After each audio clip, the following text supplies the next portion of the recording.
morning, 10 a.m. Well, it's actually 9:59, but that's close enough on the East Coast. Boogie with Bill, Red Friday morning, caffeine. Bill Muckler and Dave Glovin with you this morning.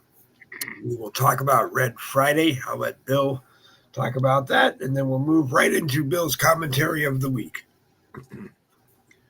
Okay.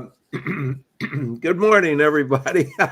For those of you who don't live in Florida or Alabama or Georgia or the Carolinas, you probably don't know much about Helene, but Helene kind of came through the area, and there are some folks that are without power, and there's some damage and everything, with just a very late in the year hurricane. Anyway, we're used to hurricanes down here in Sebring, Florida. We kind of dodged a bullet. We had some rain yesterday morning, Dave. I mean, it was like a pressure washer, if you know what I mean. It was just pelting down, and I'm looking out the window at my car and thinking, well, I'm getting a car wash out of the deal anyway. I wish there was a way I could get the inside clean, because my windows are getting a little messed up.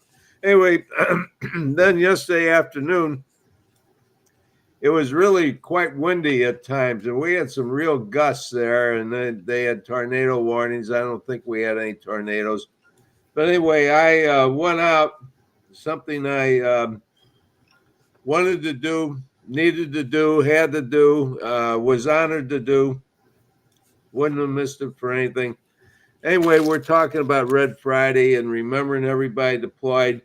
And so one of my dear friends, a guy I've only known for 4 years since I moved over here to Sebring, who's one of the members of our local.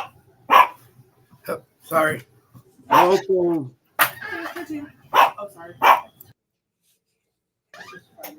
I'll turn my mic off. I'm sorry about that, Bill. Okay, well, you know, if he or she is one wants to talk, we'll let them carry the show. They might get better viewership. Anyway, I met this gentleman 4 years ago. I'm a member of the Military Officers Association of America, and that's known. We kind of knowingly call it Big MOA. They're in Washington, D.C., 375,000 members. The number one advocate for veterans and armed forces personnel as far as getting benefits and pay and everything to do with whatever we can do to make things better for our service, our active duty service people, our veterans, spouses, surviving spouses, whatever. The Military Officers Association of America, which all enlisted men hate the officers, we're the ones who get you everything you got. Forget about all the other organizations. Yeah, they do some lobbying and so forth and some advocacy, but it's the Military Officers Association of 375,000 members. We're the ones that get you everything. So when you think about, you know, how much you hate officers like me, we're the guys that get you stuff. So anyway, we have local chapters every place. In Florida, we've got about 40 chapters. I'm an elected officer of the chapter over the Cape Canaveral chapter. I live in Sebring, so I'm a member of the South Central chapter. And the first meeting I went to, because when I first moved over, I thought I gotta, get in with the new chapter. So I'm what would I have dual citizenship. I have a membership of the Cape Canaveral chapter on the coast and the chapter over here. One of the first guys I met was a guy by the name of Dick Miller. At the time, he was about 91 years old, retired Army warrant officer, wonderful guy. He and I just really got along well, and we have dinners every other month with our meetings. And Dick and I always sat together every time. Last meeting we have them, I guess, on all the odd numbered months. So it was September. It was our September meeting, first Wednesday in September. Dick Miller didn't show up. I was really kind of concerned, but I asked, I said, does anybody know where Dick is? He's never missed a meeting. Dick wasn't there. Last Sunday, I went over to the military museum here in Sebring. It's called the Military Sea Services Museum, mostly dedicated to Navy, Marine Corps, and Coast Guard. We let the Army and the Air Force have some stuff there too. So anyway, I found out over there from our past president of the Military Officers Association, Mike Borders, told me, he said, just found out that Dick Miller passed away on Friday morning. It was just devastating to me. I couldn't believe it. He had just turned 95. I'm going on 90. He's 5 years older than me. Korean War veteran. I mean, this guy, I always told everybody, yeah, he's my hero. So anyway, I went to the service yesterday afternoon at funeral home up in Avon Park. I actually live in Avon Park according to my phone. My phone says I'm in Avon Park. The post office says I'm in Sebring. I think I'm right on the line. I'm right on the borderline. I'm a borderline a lot of things, I guess, Dave. So anyway, I went to the service, and it was conducted by the Masonic Lodge, which he was a member of. And I had never been to one of their services before. And it was just really wonderful.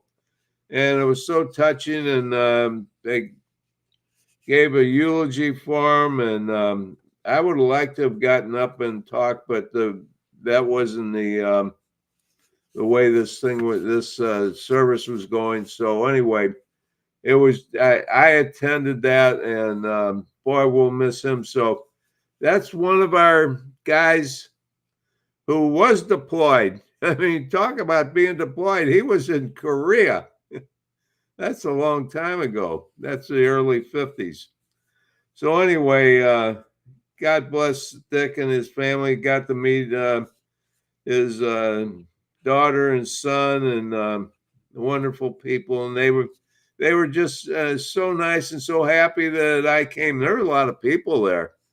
And they said, "Oh yeah, Dick talked about you often, so they knew who I was and everything." So that was I found that out last Sunday. I got home on Sunday, and I thought, hey, one of my best friends, Marine Corps retired Lieutenant Colonel Dick Reynolds, another Dick, another Richard, I should say. His birthday coming up. His birthday would be today. So I thought, let me check on Facebook, because I don't remember talking to him lately. And actually, it got to the point where in the last 4 or 5 years, all I could do was email my good buddy, because he lost his hearing, I guess in Vietnam or wherever. Sad. So anyway, I called him up on the phone. He couldn't hear, so that was kind of disconcerting. Dick Reynolds and I met in officers candidate course in Quantico, Virginia in early 1958. What was very interesting and what really brought us together was we both attended Catholic high schools in St. Louis, Missouri, and both graduated in 1953. I shuffled off to Mizzou to go to college. He ended up joining the Marine Corps. And so when it got to be 1958, he got a meritorious appointment to officers candidate course. I was accepted somehow. I don't know why they took me, but they did. And so we ended up together. And then after we got commissioned on the same day, we took the oath on exactly the same day, 7 June 1958. And we ended up in the exact same unit for some reason, don't know why, in basic officer school, which is 9 months. And we ended up living just about across the street from each other. So we carpooled every day. So how close can you get to somebody who's has the same background as you, and you carpool together? He ended up getting orders to the 1st Marine Brigade in Hawaii. I ended up getting orders to the 1st Marine Brigade in Hawaii. He got there about 6 months before me because I went to the Air Defense School at Tyndall Air Force Base in Panama City, Florida. So anyway, I'm looking on Facebook, and there's a message on there from his son that his father passed away peacefully in his sleep. So, boy, I lost 2 of my best friends, one going back to 1958, another one back to 2020. Doesn't make any difference. We're brother military officers. It's just sad. So anyway, that's why we remember Red Friday, because we don't know how long everybody's going to be around. And gosh darn it, I've lost just about everybody, it seems like. Dave, I don't know how much longer I'm going to survive because I'm going to be 90. I probably should be put out to pasture someplace. In any case, I think you'll still be here at 100 years old doing Red Friday morning with us. Well, if we can last that long, that'll be a good thing. I'm all for it. So anyway, you'll probably notice that I'm dressed a little bit differently today. Yep. I have my St. Louis Cardinals shirt on that my daughter got for me. I got my St. Louis Cardinals baseball cap on today. And why am I dressed up in St. Louis Cardinals red?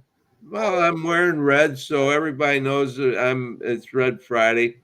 But this is the last weekend for the baseball season. And by gosh, Dave, I refuse to let this whole political corruption and political BS get me down to a point where it just ruins my life.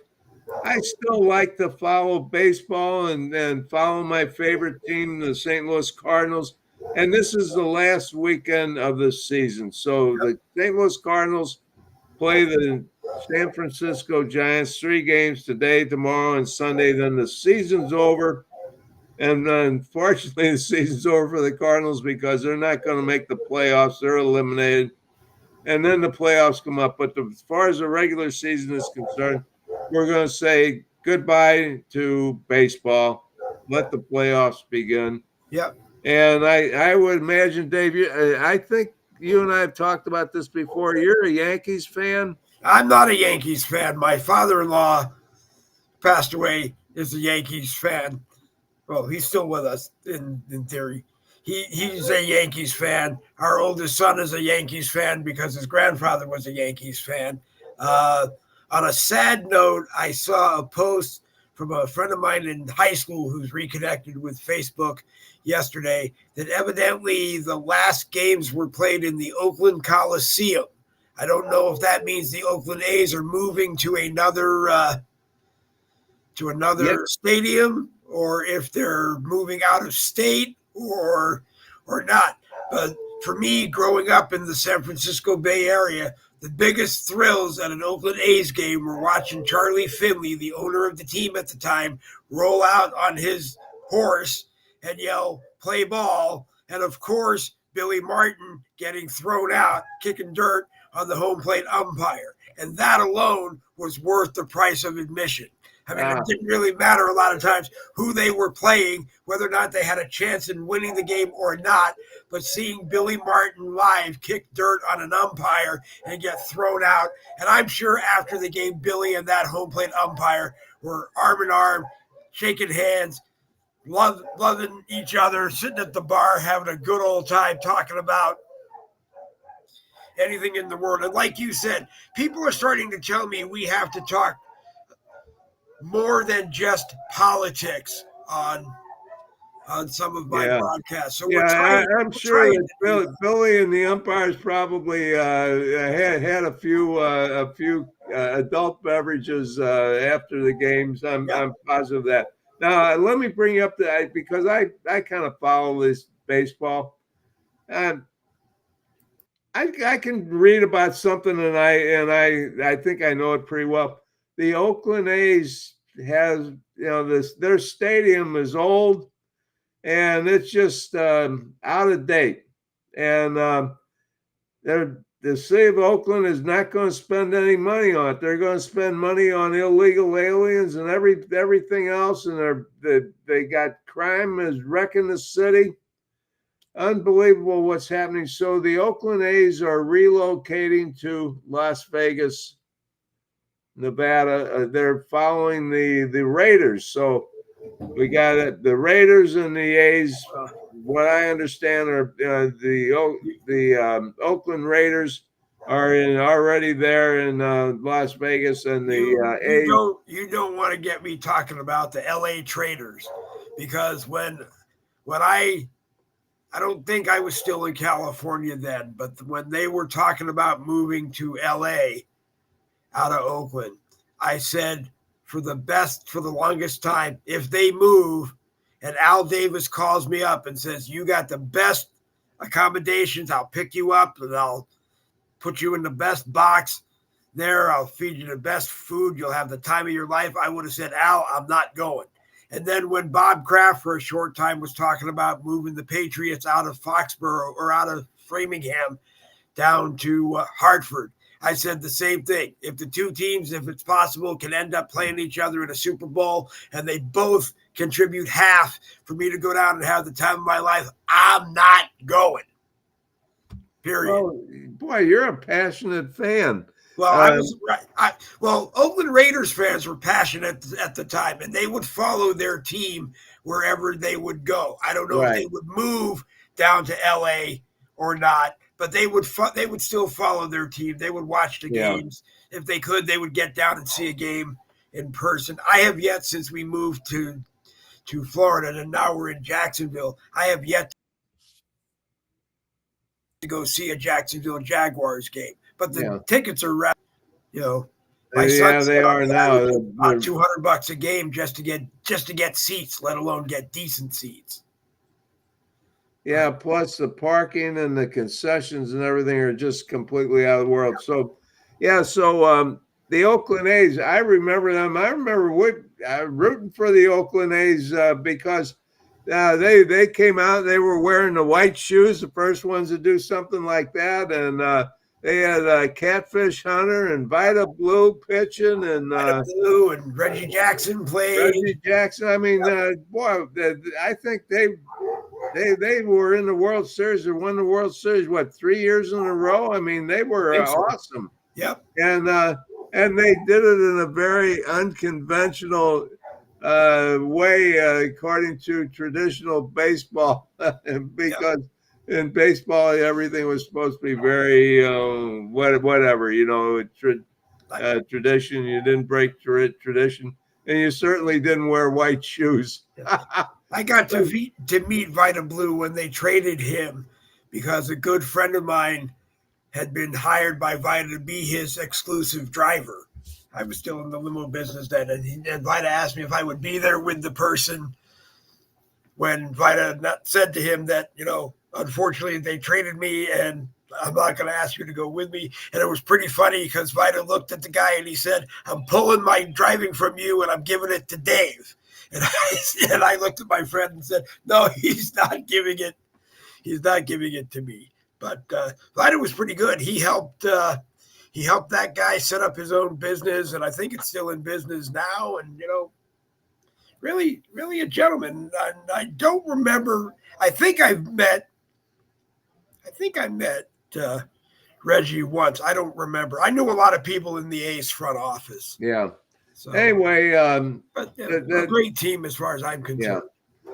So anyway, they didn't make the playoffs either. No. So, anyway, the playoffs start, I guess, Tuesday with the wild card teams and so forth. Anyway, let's get on with politics. Okay. I am so sick of hearing all these speeches and everybody talking about everything. And I turn on TV and the pundits are on there and they're arguing about corporate taxes and income taxes and who's going to do what and capital gains taxes. And I wrote this book. Good book. And Good book. And everybody should buy it. I'm going to do something. Dave asked me one time, and he said, "Can I read different chapters at different times?" I said, "Yeah, I guess it's possible to do that." You told people the first time we talked about the two 2020 books, you said to anyone who buys them, open them up, circle in order the chapters that you want to read, even if they're out of order, and go read them first, and then go back and read the rest. Well, I'm if I said that, I'm reneging on that, and I'm saying what you need to do is read the book, because the book is really a journey. Okay. And the way I wrote it, the chapters are in. Yes, you can read different chapters in different sequences. But I would definitely recommend that is not the way to read this book to get the full benefit of the book. And the reason I say that is this book is a integrated solution to the mess that our political establishment has put on we the people. What I'm saying is, our government is completely disjointed. If we tried to run a company like that, it would fail miserably within a few days. You can't do that. Everything has to work together. Everything has to be integrated and tied together. So taxes and budgeting and Social Security and Medicare and everything all have to be tied together, but they're treated individually, and the military budget is treated individually. It's like it's all completely disjointed. Nothing works. So today, what I wanted to talk about is, because I keep hearing about taxes. I am 100% against taxes. And people are saying now, Trump is talking about tariffs. And so immediately, as soon as Trump talks about tariffs, the Democrats, just a little bit of a Freudian slip there. Okay. The D's have to say tariffs are bad. Tariffs are inflationary. Well, tariffs aren't inflationary. That's the dumbest thing I've ever heard. Yeah, if you're going to bring in goods from other countries and you're going to have them pay tariffs on it, if they're not competitive, yeah, I guess you'll pay a little bit more, but that's not inflation. That means you're just paying more for a product. Paying more for a product or a service or merchandise, whatever. That's not inflation. Inflation has to do with the amount of money that's in the system. And inflation grows as the amount of money grows in the system. So anyway, I came up with an idea on how to budget, and I keep thinking that the way our country budgets is completely wrong. We say we're going to spend so much money on this, so much money on that, but none of that ties anything together, because nothing is put together in such a way that it's all integrated into one program, one system, one way of doing business. Right. So, in order to have a budget that we the people can understand, is you say, okay, we forecast that our revenues are going to be X amount for next year. And we got a pretty good idea on that because we got all the statistics in the world. And so then we say, okay, if that's how much money we've got coming in, that's how much money we can budget. What do we do now? We say, oh, we're going to spend so many billions of dollars on this, so many billions of dollars on that, so many $1 billion this, and it has nothing to do with the amount of revenues that are coming in. So consequently, we have a $34-35 trillion debt, national debt, which we can't pay, but we're paying interest on of about $1 trillion a year. And that $1 trillion a year should be spent on infrastructure and the military and so forth. But it ain't being done because we don't have any way of tying everything together. So my solution was, and this is very early in the book because you have to solve the budget problem before you solve any other problem, is you budget based on percentages. And then the people know, okay, we're going to, just an example, just a number, we're going to budget 20% for the military. Okay. People say, that's not enough. We need to budget 22%. Then, they can pressure their representatives to do that. Or we don't want to spend that much. We only want to spend 15%. But anyway, once everybody knows how much we're going to spend on all these things, they have to add up to 100%. If they add up to more than 100%, the budget don't work. But you see now, the budget don't work because our politicians just spend whatever they want to spend. For example, Social Security. I hear so many people talking about Social Security. Everybody is an expert on Social Security, and none of them know a damn thing about Social Security. Even me. Because they haven't studied it. They haven't researched it. They haven't gone through and done all the work that I have on Social Security and lived through Social Security. That's very true. We have to eliminate Social Security because socialism in America doesn't work. It doesn't work. So Social Security is bankrupt. It's been bankrupt for years, but they keep telling us, well, it won't be out of money until 2033 or 2034 or whatever number they like to talk about.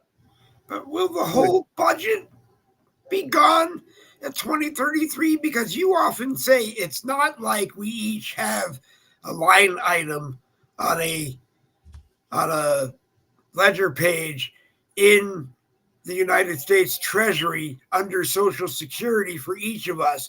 There's just money in the United States Treasury, and it sounds like when they have to pay something, they do it.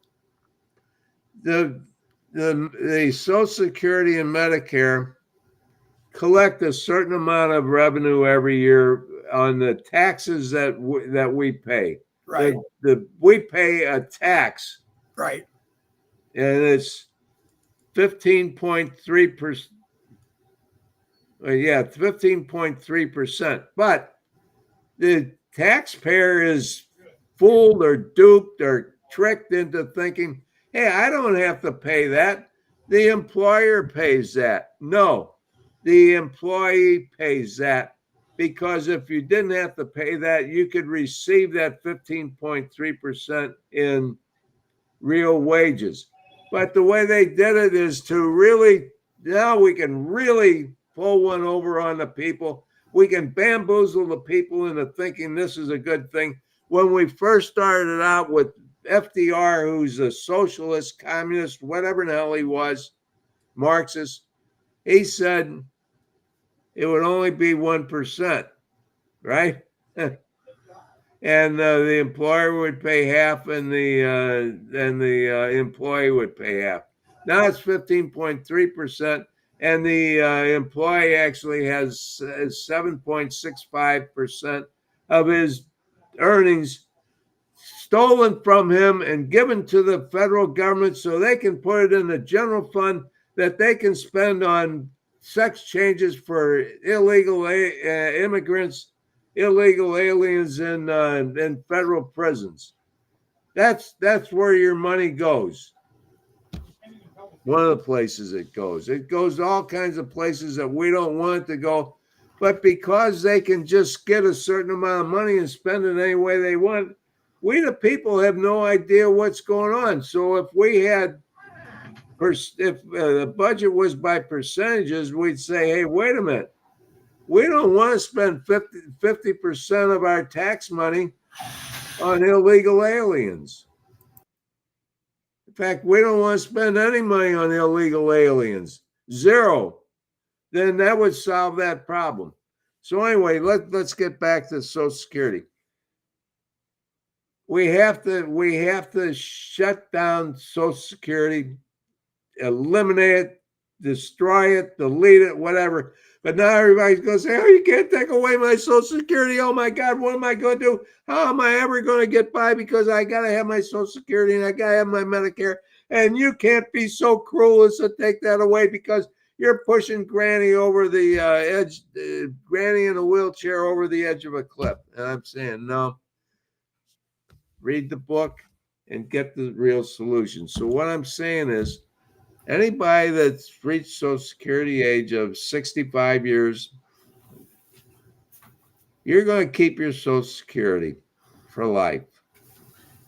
But if you're between 50 and 65, you're going to have the option that you can either stay in the Social Security program or we're going to give you your money back because it's your money that we stole from you. Well, the politicians don't like to hear that because they're not going to say we stole your money. They're going to say, hey, we were giving you all these wonderful benefits. So, and we're making the rich pay their fair share. So everything is good and everything's copacetic and everything is fine. So anyway, anybody that starts working, which is usually somewhere around 16 years of age, some a little sooner, some a little later, up until 50, they pay no Social Security whatsoever.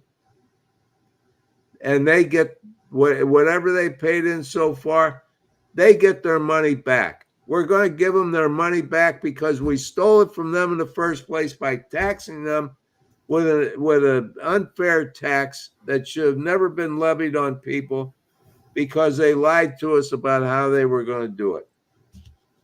Now, say, how's this all going to work? Well, it's going to work in that all taxes, and there's more than 100 of them. Now, Dave, you and I don't pay every one of those 100 ones, but everybody in America somehow pays into those taxes. Right. Eliminate those taxes. Everything is eliminated, which then eliminates the IRS, which eliminates a complete unnecessary budget item from our national debt. We eliminate all taxes, and what we do, because we already pay sales tax, we're going to pay 20% sales tax. No other taxes will be paid. So let's say the average family makes $50,000 a year. I'm just using $50,000 as an example. Okay. If you don't have to pay income tax, and you don't have to pay Social Security tax, and you don't have to pay unemployment compensation tax, which the employer pays, but it really comes out of your pay because they should be paying you more money. That's part of your contribution to the company and wages. Right. All these taxes, you actually bring home now $65,000 a year instead of the $35,000 you get when you have all these taxes taken out. So would you rather not have to fill out an income tax form at the end of the year and report your $50,000, of which the government took away most of it, and you only got $35,000? Or would you rather just be able to get your wages from your employer and get your $65,000? And then if you want to buy something, pay 20% on it instead of the 8 or 10% you're paying now. but that's all you have to do. So if you don't want to pay any taxes, don't buy anything. Right. Now, I have exemptions. No tax on food. No tax on rent. No tax on medical expenses. No tax on education expenses. So now we make it right for the people who are in the lower income brackets who have to pay the biggest majority of their paycheck in taxes. Because if you're only making $25,000 a year, you're still paying about the same amount for food as somebody who's making $100,000 a year. But the percentage of money for food against $25,000 a year is a hell of a lot greater than the amount of money you spend on food if you're the percentage if it's $100,000 a year, if that's your income. So we're equalizing that. We're making it right. The Democrats will not tell you that because that's not what they do. They steal your money. You got to understand that. And the dumbass Republicans kind of go along with it because they're afraid if they say anything, they won't get any votes. Yep. So eliminate taxes. Then they say, wait a minute. Kamala Harris has said 17 times a day, every day for the last 30 or 40 days, everybody has to pay their fair share. And so my question is, what's the fair share? What is that? Is that 1%? Is it 5%? Is it 50%? Is it 80%? What is the fair share? Well, that's a BS phrase. It means nothing. How can anybody define what somebody's fair share is? Well, I can tell you what the fair share is. The fair share is zero. Right. Good. No more taxes. Okay. Now, they say, okay, we're gonna raise the corporate tax from 21% up to 28%. And in my book, I prove beyond a shadow of a doubt, using statistics and the government's own damn numbers, that corporations do not pay taxes. Here's what they do. They hire attorneys, tax attorneys, and CPAs. Yeah. And they figure out all the loopholes to a point where they don't pay any tax at all. Or if they do pay tax, it becomes an expense item on their bottom line, in which case they either charge more for their goods and services or their employees make less money. Okay. Get less that makes less sense. raises, less take-home pay. So corporations don't pay taxes. If, for example, you taxed every corporation at 100%, you'd bring in less than $1 trillion, and the budget that they're proposing and spending is about $5 trillion a year. So what the hell good is that going to do? They're not going to do anything. So corporate taxes, forget corporate taxes. Now, what will happen to our economy if corporations don't have to pay taxes? And everybody in the world is going to want to make stuff and sell stuff in America because they won't have to pay taxes on it. They won't have to go through this whole process of figuring out, how much employee taxes are going to be, and putting money away for Social Security and all those gyrations that they go through, so the IRS can have a certain amount of income coming in. It's crazy what's happening to our country. And the thing of it is I talk about this, people will say, Muckler, you're crazy. We got to have income tax. We have to do this. They'll defend these crooked, corrupt politicians. But I and they'll defend them stealing their money because they've bought into the paradigm that we have to pay our fair share. But how do states like Florida, we don't have an income tax here in Florida. Other states have an income tax. The federal government has an income tax. How is Florida making it without an income tax? Are the rest of the taxes we pay higher? Are there some taxes we have here that other states don't have? Or is it just the governor and the state legislature going, no, we got enough money, we don't need to take any of your income? And maybe we'll bring more companies in here in this state that are paying, more people that are paying other taxes, but we're funding our government without your income tax. So how is it working here? Okay. Excellent question. I am so glad you brought this up because this helps me explain the folly of all this. States that have their own income tax pile that on top of the federal income tax and the Social Security tax and every other damn tax they put on you. In Florida, we don't have that. Florida is pretty much a state whose basic economy is tourism. Yep. So we get a lot of people coming in. They drive in, they pay tax on gasoline. Our gasoline prices aren't really that much higher than anybody else's. They're a little bit higher than Georgia, but not that much.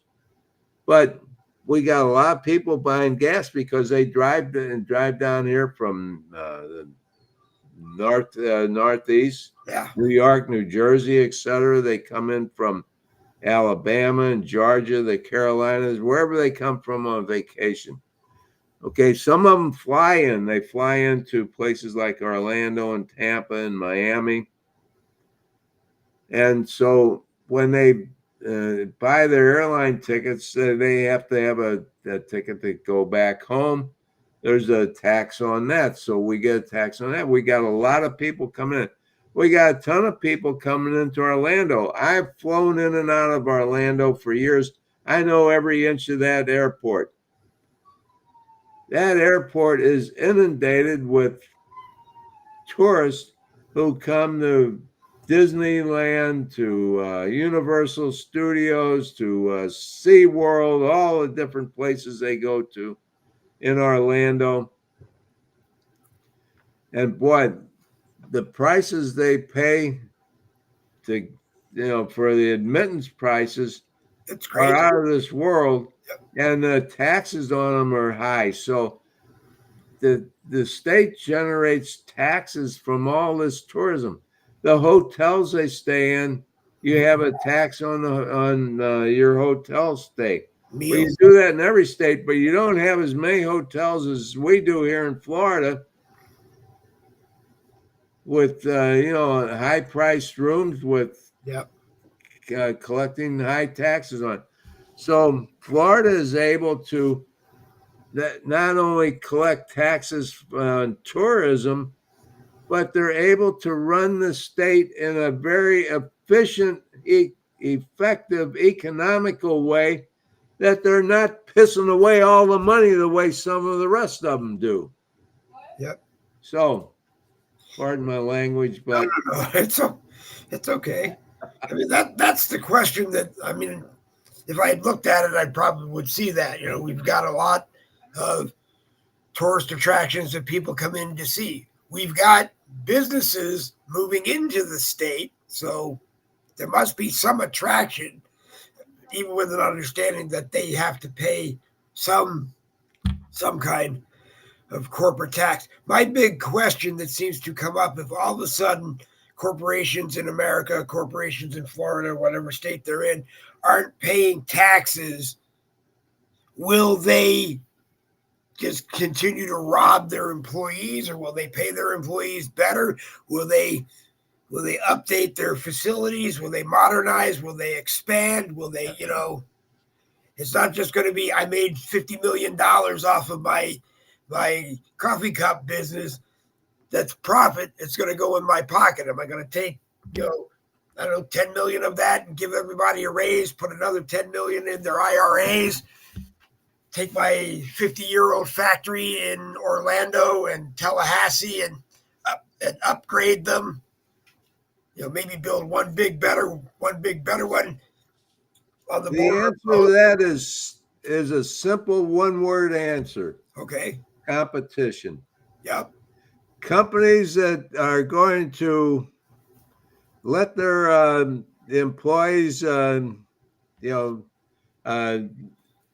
keep their employees' wages low and not give them raises. People are going to let their facilities, their factories, their storefronts or whatever go into disrepair.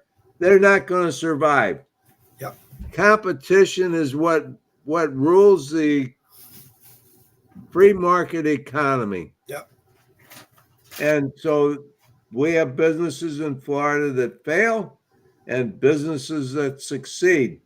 Probably got a lot more successful ones that are succeeding than ones who don't succeed and fail, as opposed to other states who are who are the typical blue states who tax their people and their companies to death. Unbelievable. And why people can't see through this and why they can't accept it is beyond me, because I'm thinking, why would anybody defend paying capital gains taxes? Think about this, Dave. You make money and I make money, and so we're thinking about, boy, eventually we're going to retire. We're not going to be able to work anymore, so we want to be able to have some money to retire on. So how are we going to do that? Well, we don't want to put our money, hide it under the mattress, because it's not going to help us there. So we want to invest it in our economy, because our economy is growing. Therefore, our investment will grow. So now the politicians, they decide, hey, let's steal that money away from people as well. Anything that they make on their investments in our country's economy, we're going to steal that from them too. But we're only going to steal that from them at a rate of 15%. What would happen if there were no capital gains taxes whatsoever? Man, everybody in the world would be investing money in the United States economy. Our economy would be going boom, exploding, because they know their investment would be their investment, not the government's investment. Right. So when I hear all these things, I think it's just immoral for politicians to be able to be talking about, we're going to raise the taxes or on capital gains. So what they're doing is they're punishing and penalizing people for investing their earnings that they've already paid taxes on in the economy of their country. That's a patriotic thing. We should reward people for investing in our economy, not penalizing them and punishing them. I don't see it. You and your wife, if she was still with us, bought a home a long time ago. And you probably figured that when both of you passed on, it was going to go down to your children, and maybe one of them would live in it and buy the other ones out. I don't know. Maybe the three of them would have decided to sell it and take the money. It didn't matter, because you didn't care what they did with it. But you live in that home. You live in that home for 40, 50 years. It goes up in value, and she wants to tax you on that money now, that equity that you got now. Then 25 years from now, it's time for you to go into the nursing home or buy a nice, assisted living unit. You sell your house for 10 times what you and your wife bought it for. And you got to, again, pay capital gains taxes on that. It's ridiculous.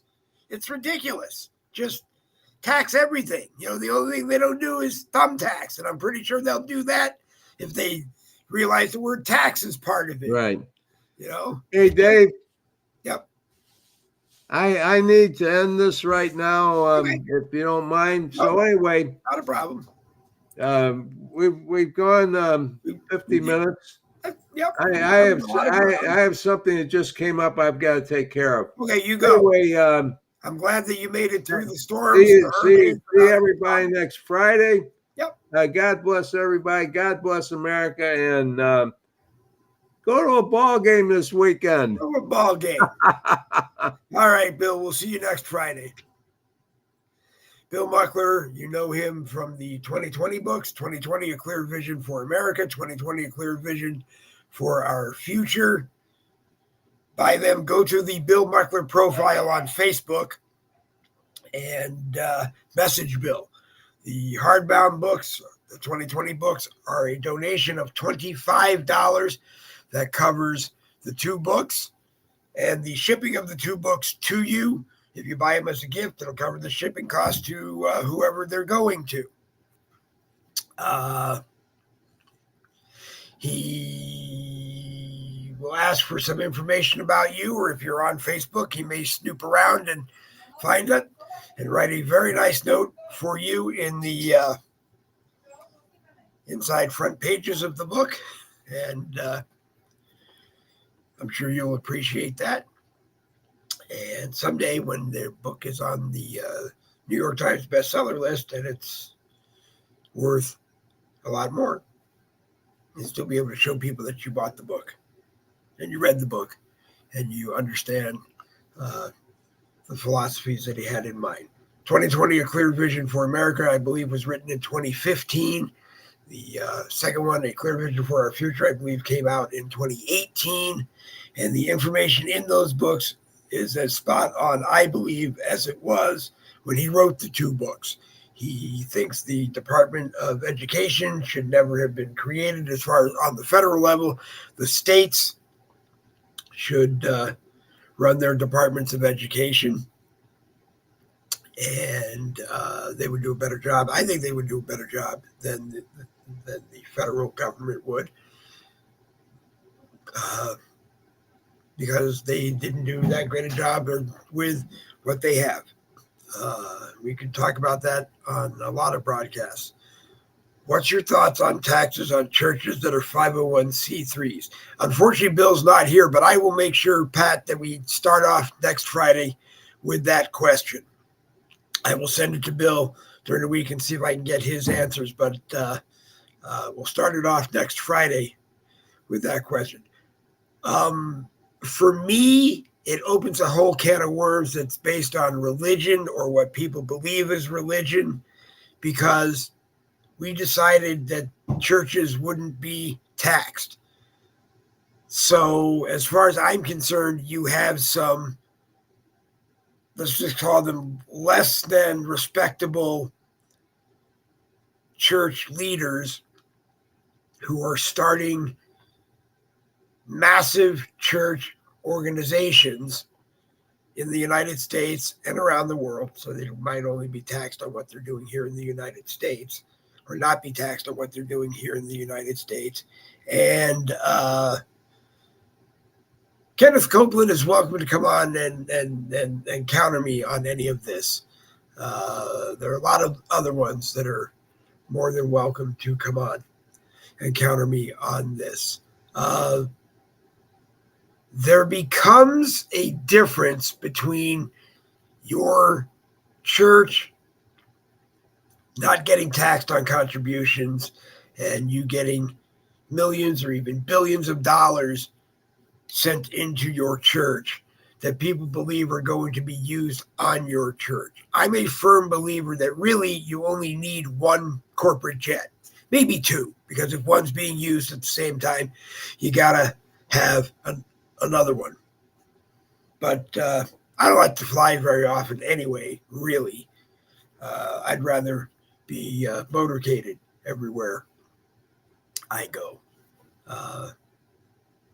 because I can stop along the way and visit with everybody if I was a church. But churches churches should not be taxed if they're doing the Lord's work. Yes, Randy, but unfortunately, everyone, Kenneth Copeland and all of the other ones, the only other ones that come to mind are like Jimmy Swaggart and Jim Baker, a lot of these guys that obviously were taking your money and using it for their elaborate lifestyles. Joel Osteen. I can't tell you for sure that he's not taking care of his flock, but his lifestyle is more than, I believe, a business should avoid paying taxes on.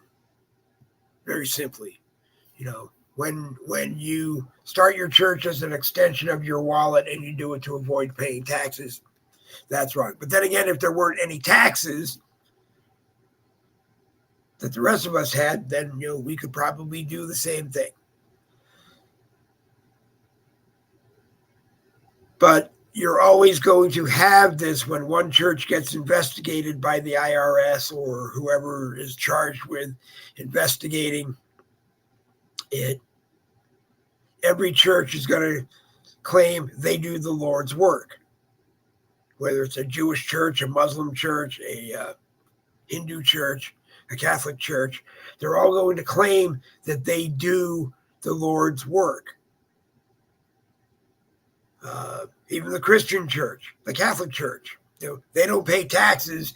And during the priest abuse scandals up in the Northeast, up in Boston, when that thing hit the fan, the Boston Archdiocese, I don't know I butchered that word, had to sell off a whole lot of churches to come up with the money to pay those settlements. And they didn't sell the ones that weren't making any money. They sold the ones that were making money and had money, so they could claim that money and use it to pay off the settlement. So to me,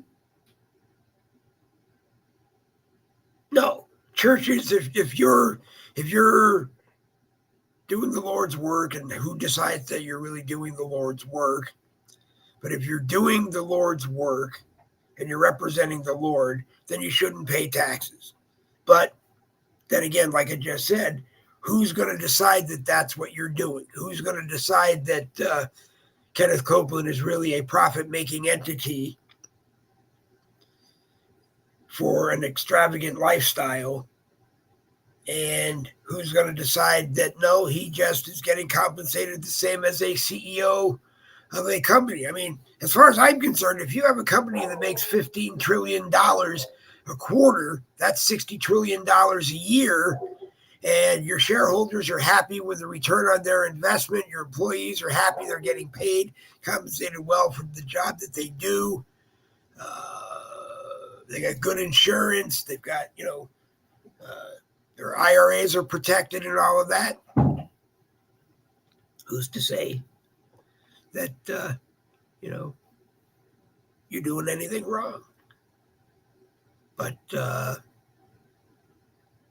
think a lot of people that are running these churches equate it to, well, if they were the head of a multinational corporation, because these churches are all over the world, this is what Bill Gates makes. He makes $10,000 a second, 24 hours a day off of his Microsoft stock. You invest to make money. So, I don't know. Maybe you have to share the wealth. I don't really know. But in general, if you're a 501c3 charity and you're actually doing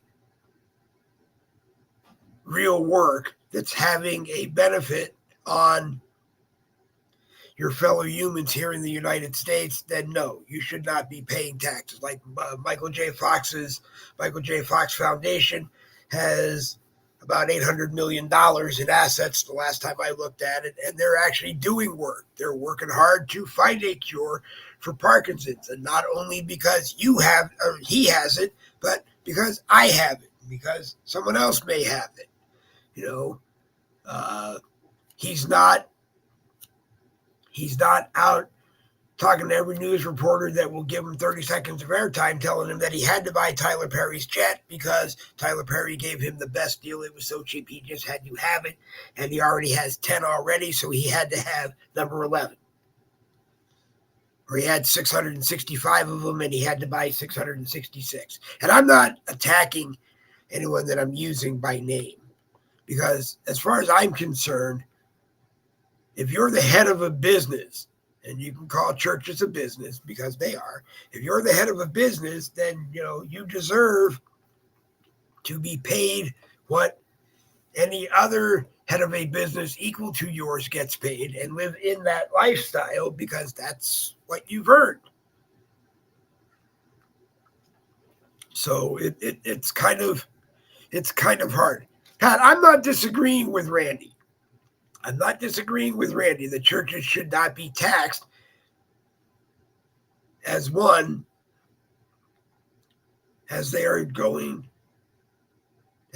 the Lord's work. But Randy, my counter was, there are a lot of churches that someone has to decide, are you really doing the Lord's work, or are you really trying to line your wallet? There's a difference. And people's lifestyles are going to be different. Someone who is doing has the same organization, church, like Joel Osteen or Kenneth Copeland, may not need to flaunt that they can afford to live that way. Or the other question is, the members of their churches seem to want these people to have this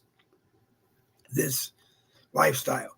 Obviously, is the minister's staff is abusing the money by buying limousines and jet airplanes and multi-million-dollar houses, they should be taxed. But Randy, what if they say each one, Kenneth and Joel, have, say, 2 billion members of their churches around the world, and they vote, and they're happy with the amount of money he makes, and they don't care what he does with it, either one of them. When it comes to compensation, and you have shareholders, and you have employees, and you have customers, clients,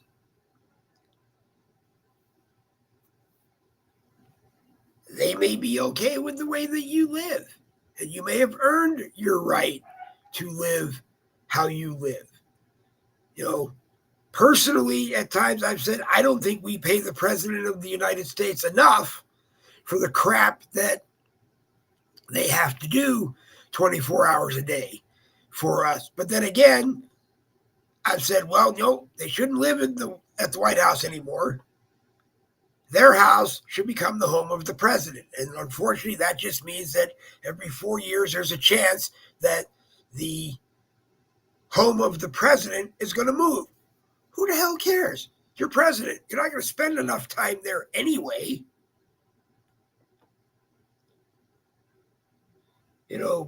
So it's 6 of one and a half dozen of the other. Anyway, I'm going to flash this up on the screen. I don't know. No, I tried to do it. I haven't yet learned how to do it with Restream. Randy wanted me to flash up a graphic on the Military Officers Association of America, MOAA.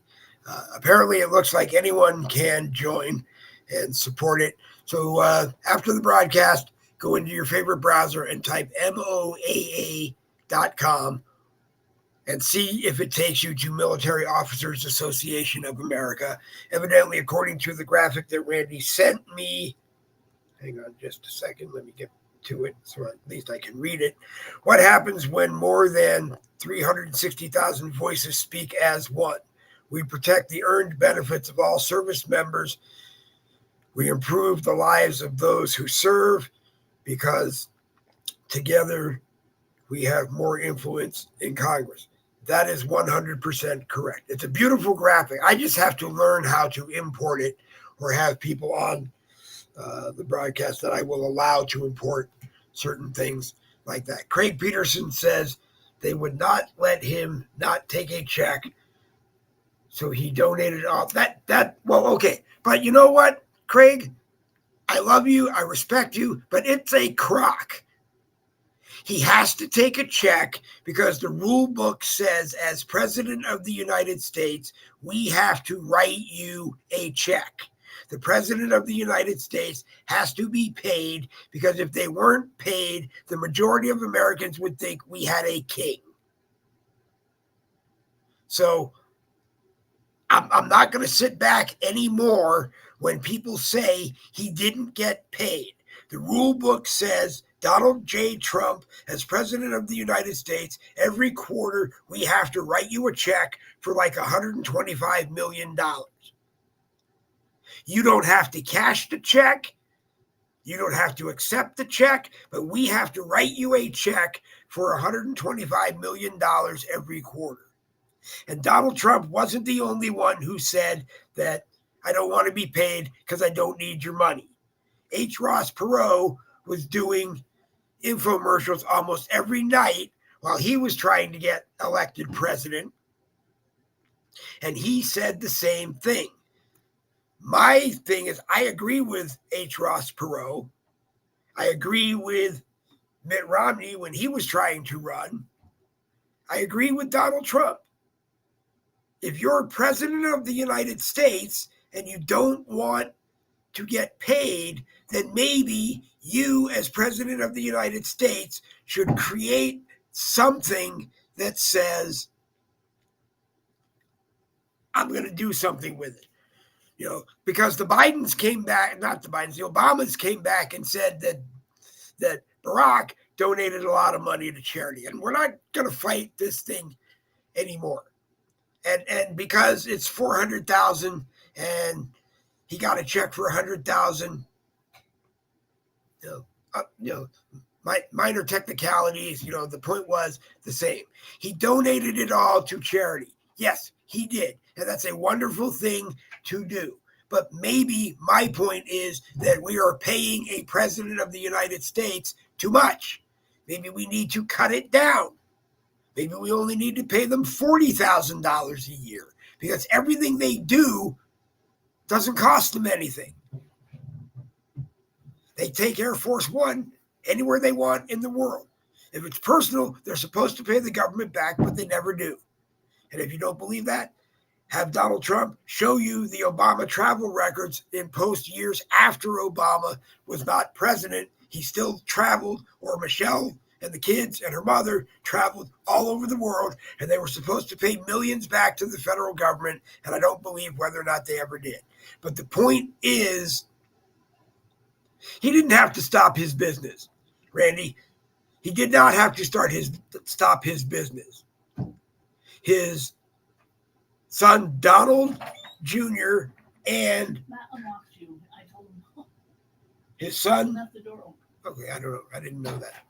But his Donald Jr. and Ivana had active roles managing the Trump organization. He also told the government he wasn't going to put it into a blind trust, and nobody seemed to care. I believe George W. Bush, Jr. Bush, did the same thing, said, I'm not putting my stuff in a blind trust. They just meant that he wasn't there on a daily basis running the company. And he was there. And if he was drawing a salary from doing that, Randy, then maybe he doesn't need to get paid $400,000 a year. Okay? But my point is that every time the argument comes up that he was such a great guy because he didn't get paid, it's BS. And if you ask and you do the research and you look around, he had to get paid. The rules say he had to get paid. So $100,000 went to him, $125,000 went to him every quarter, and he took it and did what he wanted to do with it. Okay? And he's still getting checks as a former president. Is he donating them or is he not donating them? Did he only do it while he was president? Will he do it again if he gets elected? Okay, there's a lot of questions we can ask on that. And like I said, no one's going to be happy with the answer, because what happens if he comes back in 2024 and says, no, I need that money now to live on. I need that money to pay campaign debts. I want to donate that money to my campaign.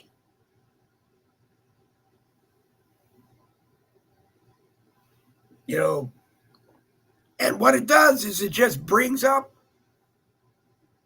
maybe you have to look, if you have to look at the president and go, well, because he's worth billions, he doesn't need a $400,000 paycheck every year. Maybe we need to look at reducing what we pay him. They're not earning anything outside their home traditionally. So $40,000 a year put in the bank to retire on is nuts. Well, you know what, Randy? I'm just saying, no, I'm not saying $40,000. I mean, he can take the $40,000 and do whatever the hell he wants with it. He has to get paid something. Okay? Okay? He has to get paid something. Because what it seems, and this is Democrats and Republicans, seem to be saying that if a president doesn't get paid, the American people are going to think that we got a king, because kings don't get paid. They collect taxes or whatever. We're not even going to get into that ball of wax. But they don't get paid. And if they don't get paid, then they're kings, they're dictators, they're whatever, because they can do whatever they want. They got no... the only thing that come back is if they get impeached and voted out. But we're not going to get into that. Okay, we really shouldn't get into the discussion about what the church leaders do with their money and whether or not they should be 501c3 organizations. The rules are that they should be, but we could go back to the IRS and talk about the Lois Lerner fiasco under Bush Jr., where Republican organizations, conservative organizations, were filing for tax-exempt status, 501c3, and getting turned down because they were Republican organizations. So again, who is going to decide who is a 501c3, because that's really what they are, and who shouldn't be because that's what they're not? A lot of people go into 501c3 organizations just because they can say, I'm a charity and I don't have to pay taxes. So you have to look at the good, you have to look at the bad, and then you have to make a decision. But if there's no taxes, like Bill said, there's no income tax, we're not collecting any kind of a tax, then there wouldn't be a reason to be a 501c3 tax-exempt organization, because nobody's collecting taxes. And you're not paying taxes on the money that you collect. So you are a 501c3 organization without the title 501c3 organization. That's where I see it. You want to be a nonprofit organization, you should be able to say that you're a nonprofit organization. If someone wants to donate $1 trillion to your organization, you need to show them that you're not a not-for-profit business. All of the money that you make goes into operating your business. Well, that's how it is in all businesses. But all the money that you make in your charity goes into your charity. Of course, people have to get paid.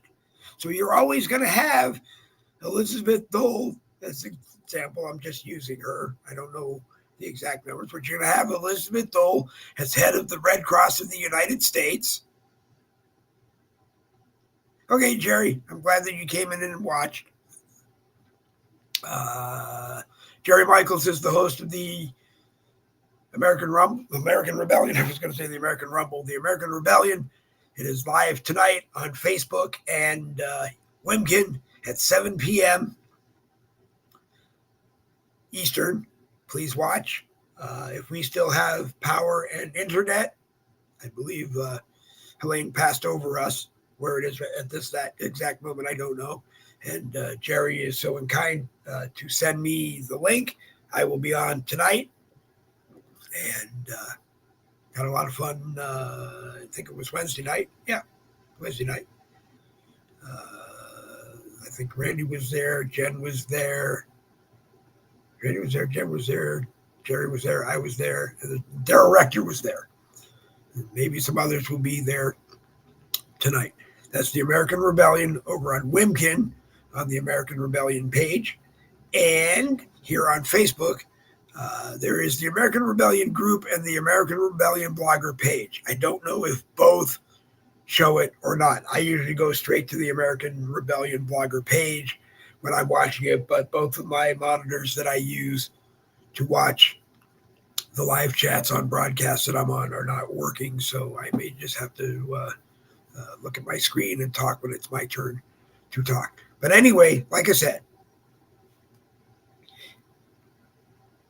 there's always going to be, what a president does with the money that they make for being president is up to them. If they want to give it away, they can give it away. But to say, as far as I'm concerned, to say that we don't pay them, we make them the number one person in the United States, in charge of running the United States and keeping us running the way we should, helping our allies and whatever else a president does. You take care of them and you pay them. Just like you would in any other job, running any other multinational corporation. George Washington said at the beginning when we were putting together Congress, he didn't want men who were dependent on the salary to do it. He wanted people who had means, they could support themselves and be able to do the job. Sounds to me like he wanted wealthy politicians rather than having poor middle-class Americans who might be dependent on the money that they made, but at the same time could do the job. So, I can't give you the right answer. I can't give you the wrong answer because some people think that Donald Trump did not take a paycheck because he had to take a paycheck. Okay. And in order to make the donations, I'm sure he cashed the paycheck and then wrote the checks. Otherwise, we wouldn't be having this conversation. Donald Trump is a multi-billionaire if he just wrote $125,000 checks to charities every quarter. We wouldn't be having this conversation. So maybe we need to change how the president gets paid. Maybe it's too much. Maybe it should be more like having cash in your pocket to do what you need to do that's not covered by the office of the President of the United States and the budgets associated with it. And if that's what America wants, then that's what America should have. But as soon as you do that and the next president you elect needs $400,000 a year to do the job, are we going to reinstate the president's salary at $400,000 a year? And what happens if Donald Trump gets elected and he says, well, I was president for 4 years. I've got 4 years worth of experience plus 8 years worth of battling to get elected. 4 years and all the years time I spent tried to get elected in 2016 and all the time I spent trying to get reelected in 2020 and all the other crap that you guys put me through. I mean, what happens if a president were to say, similar to Donald Trump, you guys had me tied up in court, lawyer fees and all this and all that. You paid me $400,000 a year to be the president. I got $2 trillion in law bills. You got to reimburse me for that? I mean, to me, really, it's mute. It's a mute point. If you have the money and you want to make donations to charity, that's the right thing to do. Okay? That's the right thing to do. You make the donations. So if you're getting $400,000 a year that you don't need, the Donald J. Trump Foundation can do whatever they want with it. Or you as Donald J. Trump can do whatever you want with it. It's a moot point. Because the next president who comes in, Kamala Harris, I'm sure, is not going to do it. And the one after her probably isn't going to do it or might do it. Okay? But it's like I sit here on some broadcasts and even on my broadcast and say, well, we're paying these people $174,000 a year in Congress. And we're not taking into account the $17.4 million a year they're making in lobby fees and handouts to make sure they vote this way and that way on bills. You can't have it both ways. Okay? And then, like I said, I think, beyond the shadow of a doubt, Congress, I don't care who is the majority of the House or who is the majority of the Senate, they're going to come together and they're going to do a lot of talking between themselves, regardless of who gets elected president. And when they gavel in, they're going to vote on a $26,000 raise that brings them up to $200,000. And if it passes, as far as I'm concerned, it'll be the worst thing that they could ever do to us.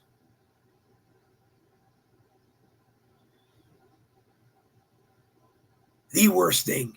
Or maybe what we should do is say, yeah, you get a $26,000 raise to $200,000, but we're going to take $26,000 a year from every one of you off the top and put it in the fund that is supporting the illegal immigrants that you allowed to come into this country and take over up until they're gone.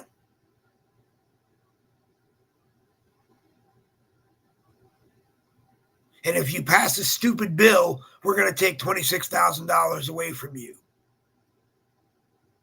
This is just ridiculous. Okay?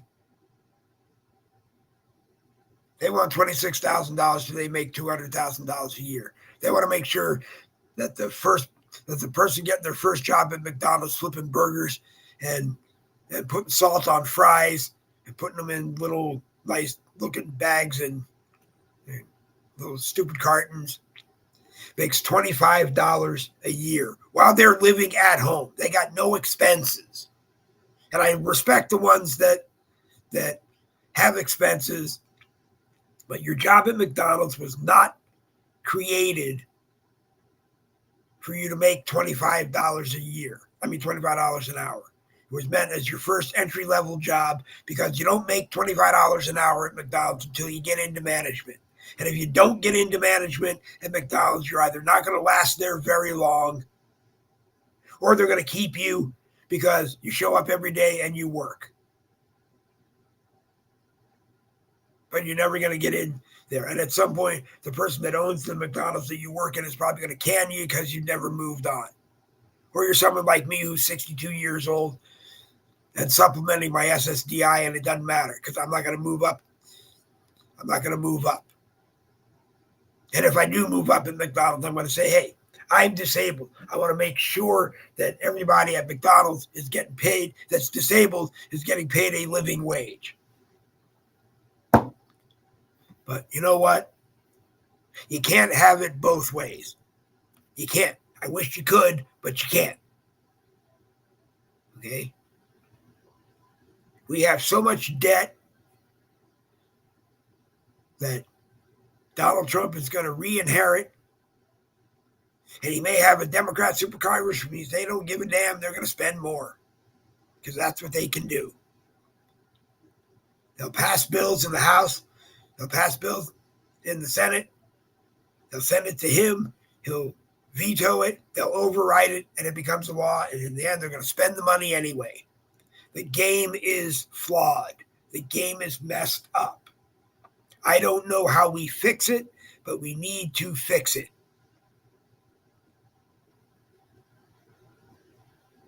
We have countries in the United States that own businesses and land, and that's the most important thing. They own land in the United States, farmland. They're not doing anything on. They're not growing food on that land and selling it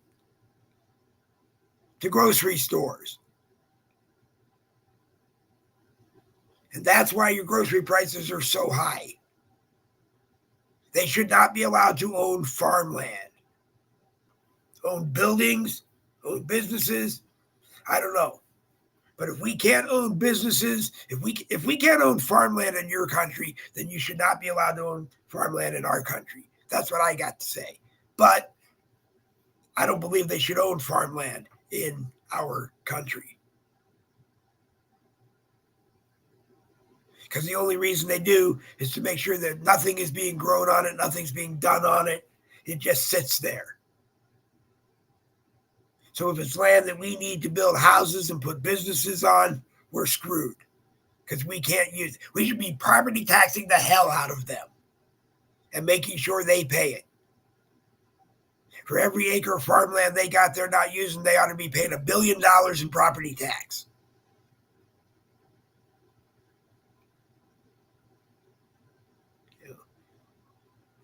We fixed for companies that build stuff outside of the United States. We tariff the hell out of it when it comes into the United States. Then what did we do? We turned around and let them build factories in the United States. They got past the tariffs because they built it in the United States. So, we got trillions of dollars in debt. $35 trillion.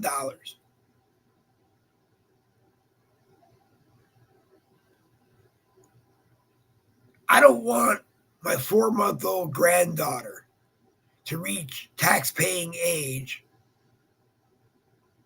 and wonder how the hell she's going to pay her piece of it. I don't want her to watch the birth of our great-granddaughter or great-grandson and have to worry how they're going to pay it off, or how our great-great-grandchildren are going to pay off, or what Randy Rhoads is going to tell them when he does their family tree. All roads lead to home genealogy services. Not the most expensive, but certainly the best. Okay? Only one on Facebook I know that does it. So if there's anyone else on Facebook that does genealogy and you want to come challenge Randy Rhoads to see which one of you are the best, you're both welcome to come on to our broadcast and talk about it.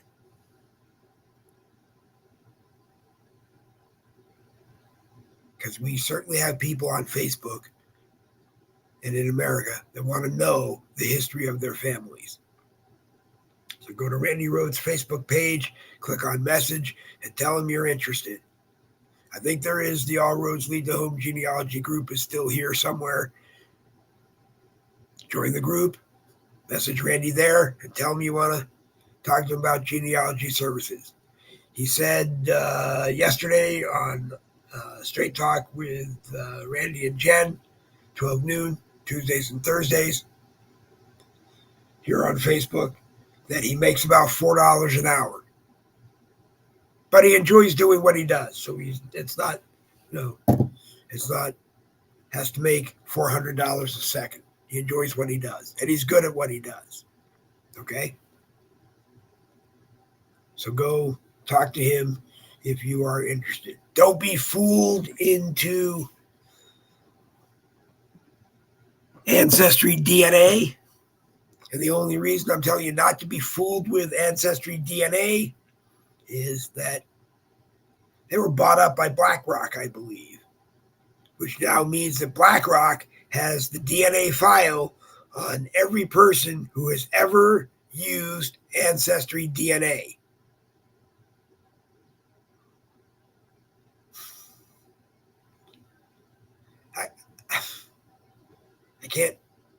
I can't figure it out. So now they're snapping up single family homes faster than anybody else with an intention of renting them out. You'll never be able to own a home. When you apply to rent a home, they'll be able to call up every one of your family members that's going to live in the home, DNA, run it through wherever, get all kinds of information about you and all of your family from before you, up to you, maybe even after you. You know, I used to say knowledge is power. It's not who you know, it's what you know about them and how you use it against them. And that's pretty much what it is.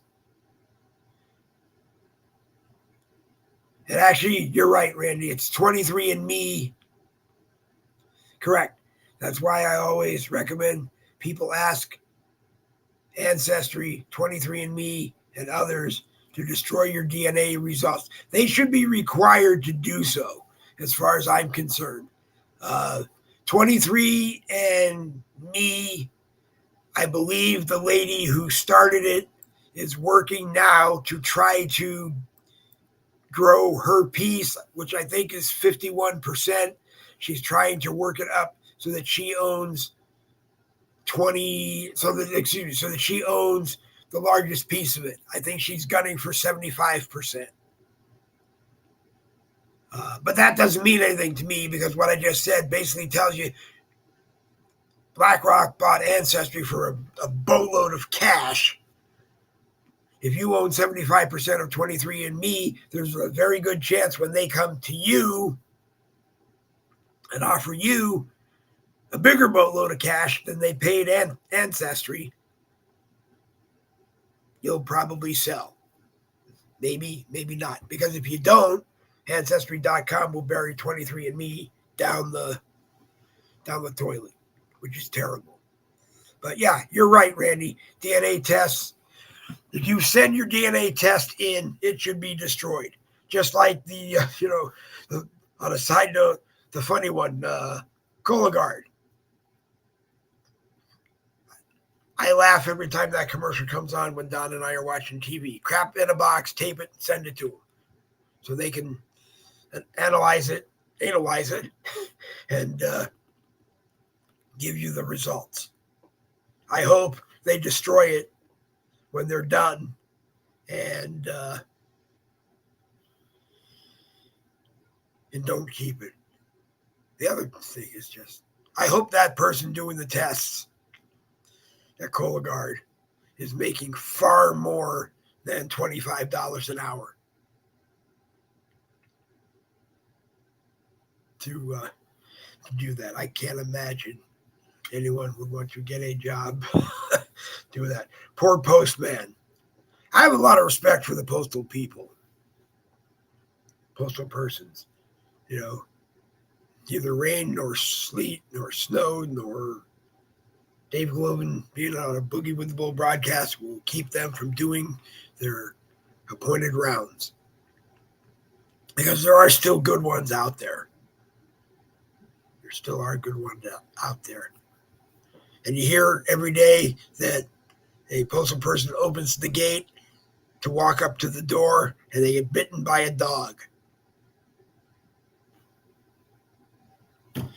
Move your mailbox down to the gate. And they'll put it on the gate. Take it off your house, put it on the gate if they can't get there. Otherwise, understand that eventually you'll have to go to the post office to pick up your mail.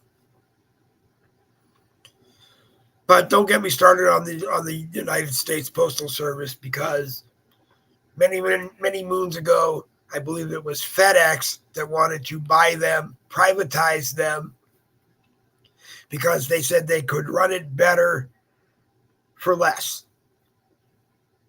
It's their business. When it absolutely had, it could have been the United States Postal Service when it absolutely has to be there overnight or before.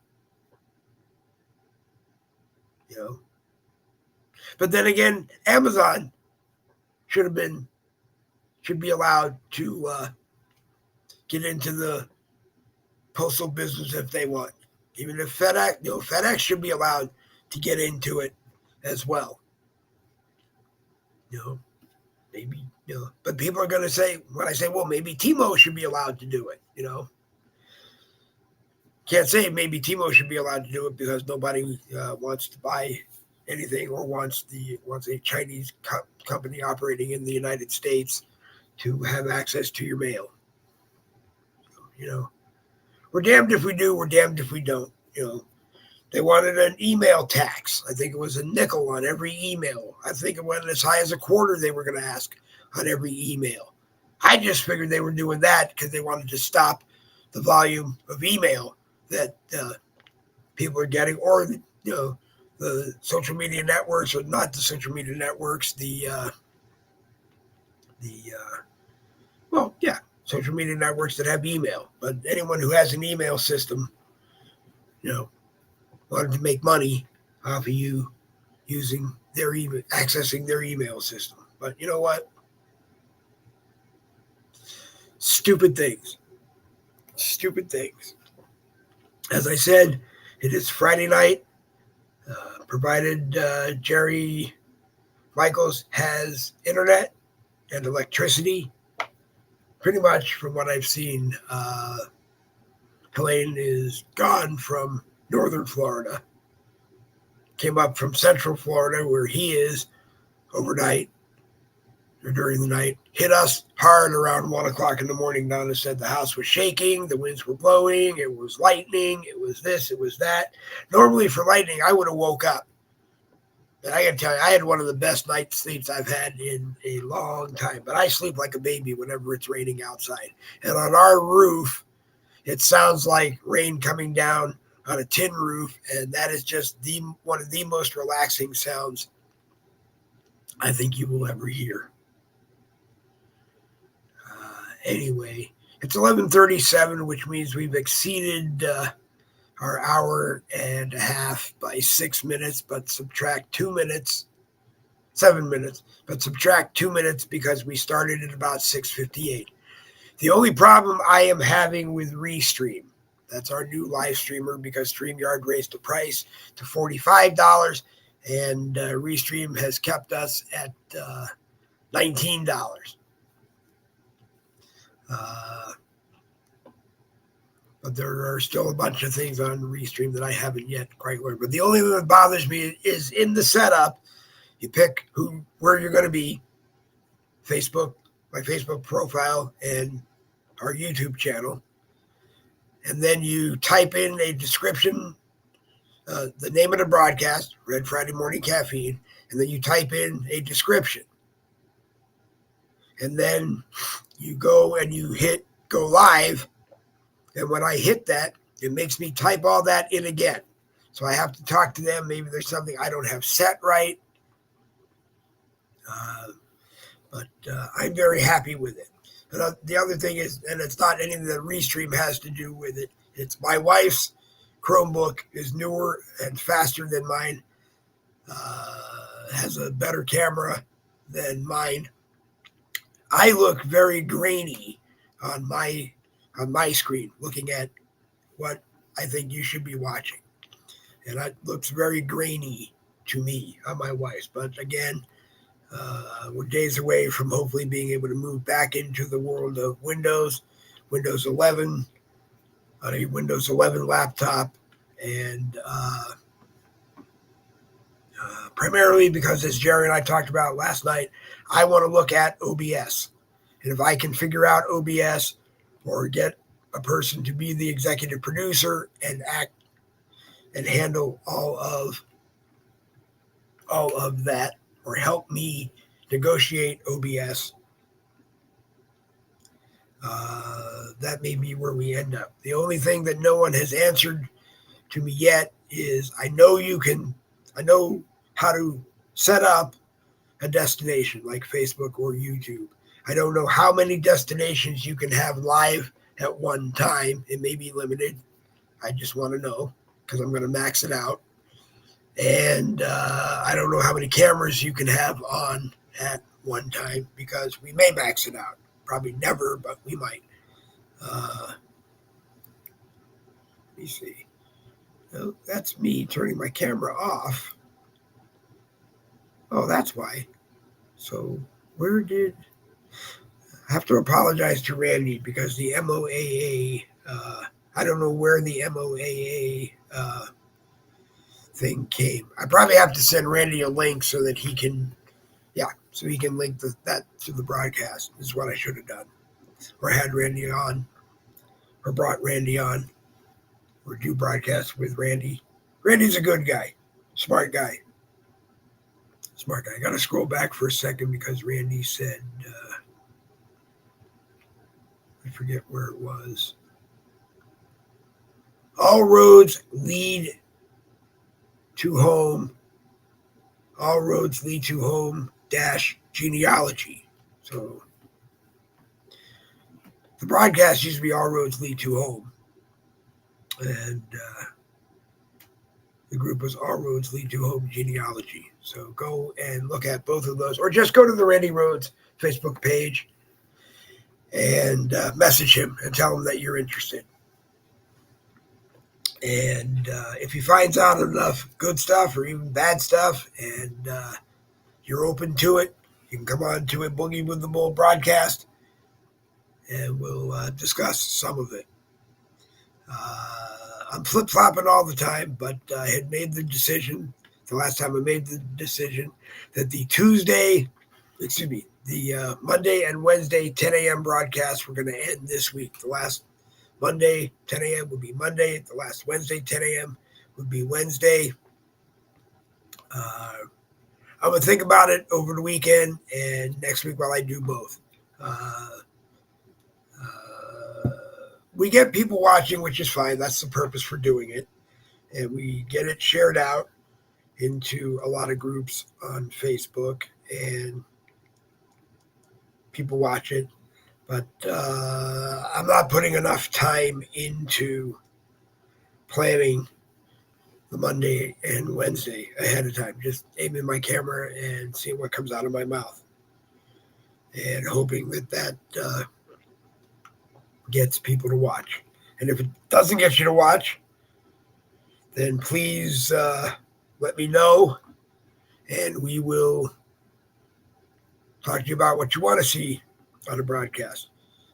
Right now, we are up to 164 people watching, which is very good and about what we average on a Friday morning when we have Bill Muckler on. And, 34 shares and 164 people watching. So any one of you watching, if there's more that you would like to see on a Boogie with the Bull broadcast and less that you would like not to see on a Boogie with the Bull broadcast, please message me. Please message me. And if you think we can salvage and keep Monday and Wednesday going, anyone who wants to join me on the broadcast is more than welcome. Monday and Wednesday, 10 a.m. Eastern. Adjust your time accordingly. We send links out at about 9:45 to people that we know that want to be on. And you have two options. One is that you go live, you're in the studio and you go live with me at 10 o'clock. You're in the studio at 9:55 and we go live at 10 o'clock. The other option is after I go live at 10 o'clock and do my opening spiel, you're more than welcome to come on and get your spiel time.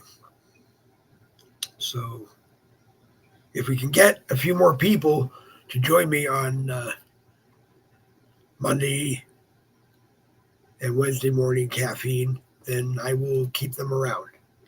But otherwise, I want to put more work into Tuesday Night Live and Thursday Night Live, and then take Tuesday night and Thursday Night Live and add more social media networks to restream and be on them. Right now, we can only be on 3.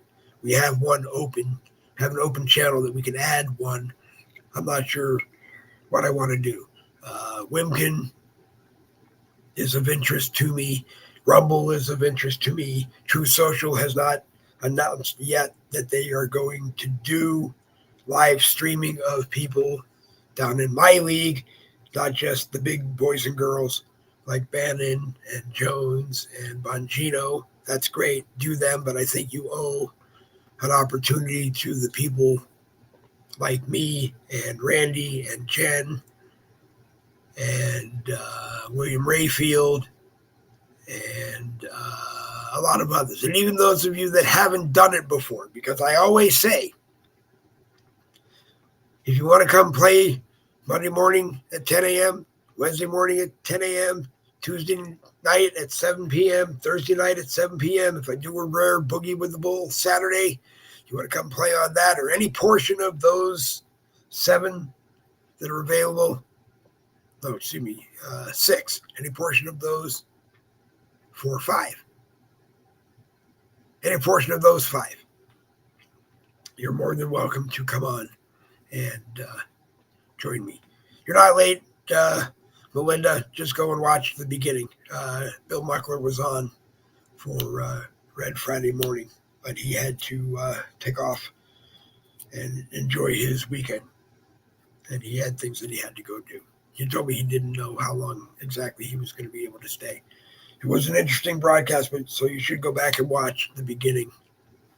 We talked about a lot of good things. We didn't talk much about Kamala Harris. We didn't talk much about Donald Trump, but we did talk about a lot of good stuff that you need to know or that you might want to know. So I recommend that if you came in late, go and watch the broadcast, the podcast. Anyway, I'm Dave Glovin. You're not. Thank you for the privilege of letting me abuse your time. I want to thank Melinda Brown Fortney, who came in, Pat O'Griff, who watched, Randy Rhodes, who watched, and Gerard K. Michaels, Jerry Michaels, for watching. Now that it looks like Helene has passed beyond Florida, and with the grace of God and anyone else, I hope to be on the American Rebellion tonight, 7 p.m. to 8:30 p.m., sometimes 9 p.m. I'm going to be on from at least 7 to 8 tonight and be in the live chat and be a part of the fun and watch the broadcast. And I'm sure if you want to be on, maybe Jerry will let you on. You come in and ask him. So we scroll up the list a little further. Ichabod Palmer, I know, was here. Craig Peterson was here. And Craig, I didn't mean to raise my voice and appear that I was getting angry at you. I'm just getting angry when people want to continue the belief that he did not get paid and then add to it, he did not get paid because he got a check and he gave it away in donations.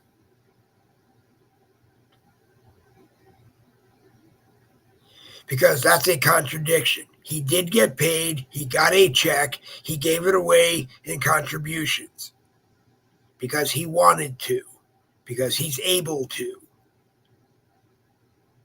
I will talk about Donald Trump for a second before we go. I have a problem with Donald Trump video commercials that I see on Facebook that say, if you can't afford to donate to my campaign, please don't. I don't want your money. I don't need your money.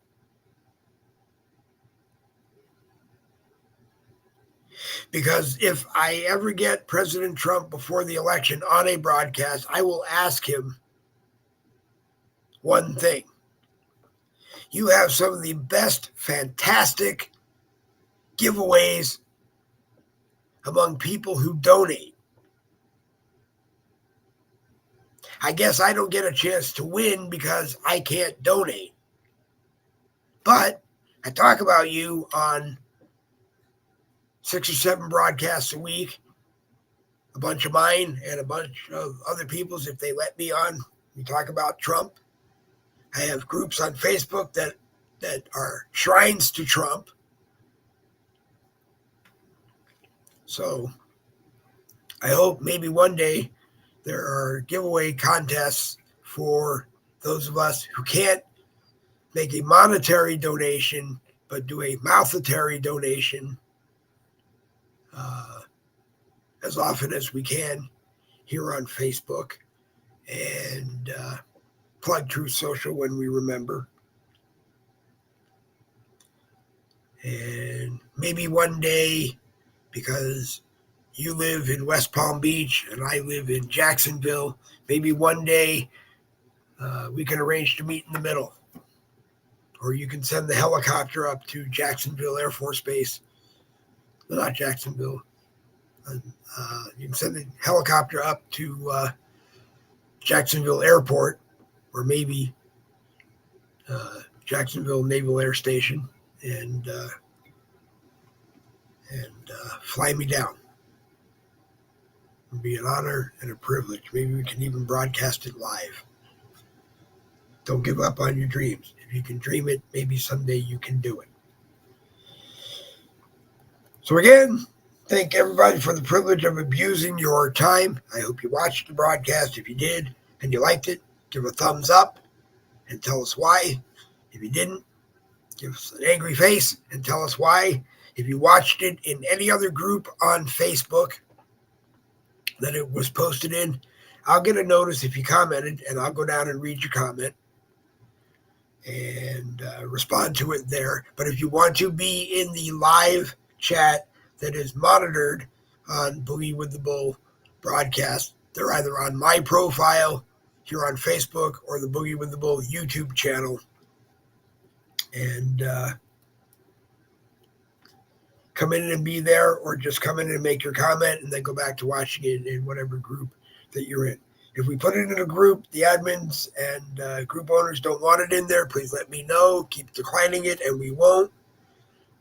If we put it in your group and it gets declined by admin assist because it doesn't think it has a headline, I will put a headline on it. So just let them build. Sometimes they build and a bunch of them get there because I don't see the notification, so I miss it. So when I go in to put the notification on the last one, I'll go in. I mean, the headline on the last one I did, I'll go through and put the headline in on all of them.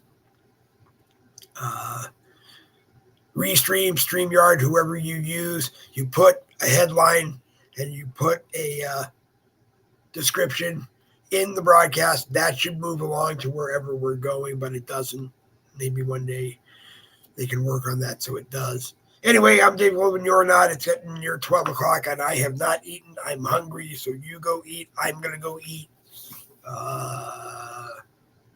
Worked on making the room darkening curtain work a little bit better. But it is what it is.